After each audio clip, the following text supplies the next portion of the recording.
जय जगन्नाथ। आज आम रोषे करवा सेम्बी बेसर बा शिंब बेसर। ये जो शिंब बेसर रेसिपी सांग मैंने यहाँ बहुत ही पौराणिक रेसिपी ओडिया घरर रेसिपी। ये रेसिपीटी आपण मानक खावाई जी स्वादिष्ट लगे ताठारू अधिक देहपाई स्वास्थ्यकर। तो निश्चित भाव में मु बनाऊा प्रोसेस रे गोटे थर शिंब बेसर बा सेमी बेसर करके खातु घरे देखिए बहुत ही टेस्टी लगे।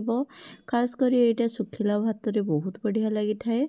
तो प्रथमे देखंतु मु नहीं जाइछि सोरिष किछि कला सोरिष किछि धला सोरिष दीटार परिमाण सामान रही। जिते परिमाण धला सोरिष नहीं से कला सोरिष रसुण और कंचामरीच गोटे नहीं ता सहित शिंब नहीं हाफ किलो। ये जो शिंब बेसर मु करछि एटा 7 लोकंक पई करछि तो मु हाफ किलो नहीं।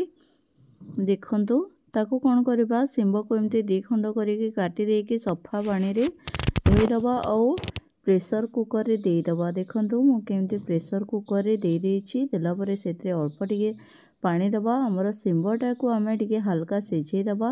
एटा मु प्रेशर रे सिझौछि आपण माने चाहिले सादा रे मध्ये सिझेई पारिबे। गैस रो जदी बजेट करबा पई चाहुचंती तो प्रेशर रे जस्ट गोटिए सीटी दे देबे। तापरे आमे बसैबा कड़े गरम होला परे दे दबा तेल। देखंतु सांग माने मु केमती तेल दे देली। जेतेले तेल गरम हो जिवो आमे दे दबा सोरिष। देखंतु तापरे दे दबा आमे टमाटो कटा हेतबा टमाटो पकई दबा। तापरे दे दबा बटा सोरिष जो आमे धला सोरिष आउ कला सोरिष ता सहित गोटे कंचा मरीच आउ 4 कोल रसुण नहीं ताकू आमे कौन करवा एइथिरे दे दबा। देखंतु तापरे हळदी गुंड टिके दबा कलर पाई रंग पाई। स्वाद अनुसार लुण दे दबा। देखंतु ताकू कौन करवा आमे घांटीबा। देखंतु केमती मु घांटुची कलर गुंड टिके दे दबा।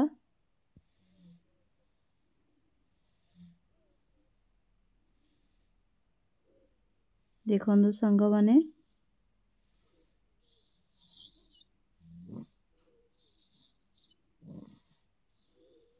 तापरे आमे जो शिंब सिझे की रखी थिले से शिंब को एइथिरे पकई दबा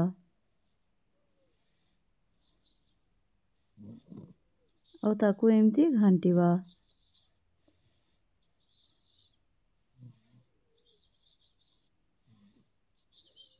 देखंतु मु केमती घांटुची। देखंतु सांग माने तापरे आमे आउ टिके लुण दे दबा।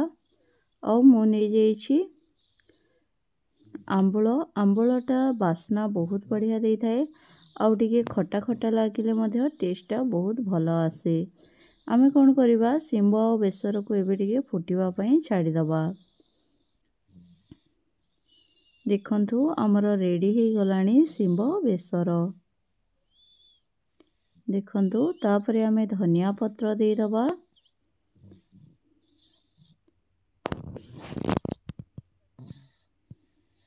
धनिया पत्र देला परे मध्य ताकू टिके आमे एमती घांटीबा। एटा टिके नख झोलिया थिबो माने अल्प अल्प बेसर झोल थिले हांपुड़िबा पई भल लागे। ता सहित खाइबा पई भात रे गोळे की खाइबा पई बहुत ही बढ़िया लागि थाए।